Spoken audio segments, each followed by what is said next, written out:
my recording as well. So since you already shared it, normally it's on the top. And can you Yes, see? I see record on this computer. Oh, Okay. that's perfect. Yeah, it's going. Great. So I'll just put a spotlight on you so we can just see you in the recording. That's going to take 1 second. There you go.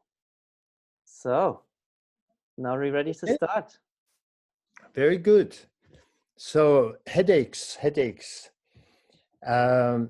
It's probably, I was mentioning yesterday when I started my acupuncture career, this was in the early 70s.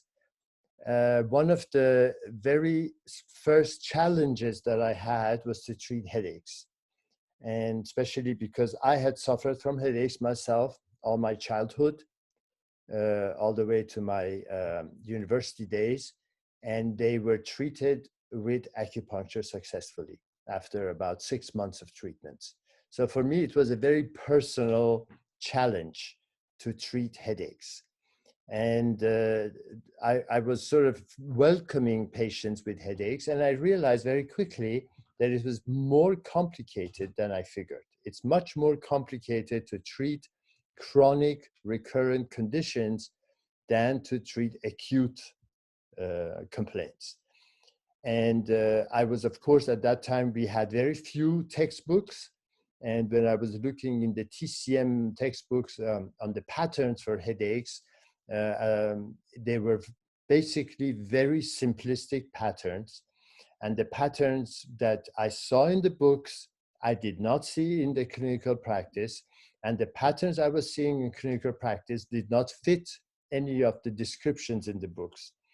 So it took me many years of frustration to finally figure out that headaches are actually more complex than we usually consider them to be. So just to have an idea what it represents, it's one of the most common causes of complaint, and basically it's estimated that half of the world population has at least one headache per year.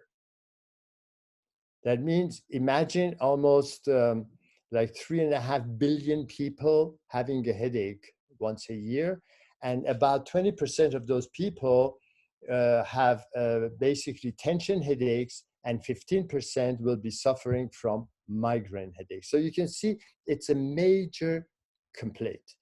And all the metadata gathered till today shows that acupuncture is one of the ideal therapy methods, because Western medicine, once they have eliminated some organic causes, all they can offer a patient are painkillers. And we talked about yesterday, pain killing. For me, pain is a very important symptom in Chinese medicine. It's calling the attention to something which is wrong, which is not working well.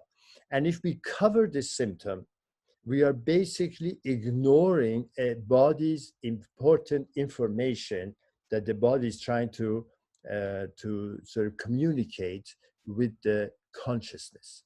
It's very important. Pain, I believe, is a very important phenomena to be sort of considered in our diagnosis. And we should not always be looking to cover up this pain. The example I often give is in your car, maybe a little red light that lights up on your dashboard, and it's disturbing you because it's blinking, and you say, I don't want to see it. You cover it up. But that little red light may be telling you that the oil is low, maybe telling you that some serious problems are with your brakes or something like that. So learning to communicate, understand, interpret pain, I find is extremely important. Now, we are talking about chronic headaches. Acute headaches are usually easy to analyze, diagnose, and to treat. And we'll talk a little bit about what we call external type headaches.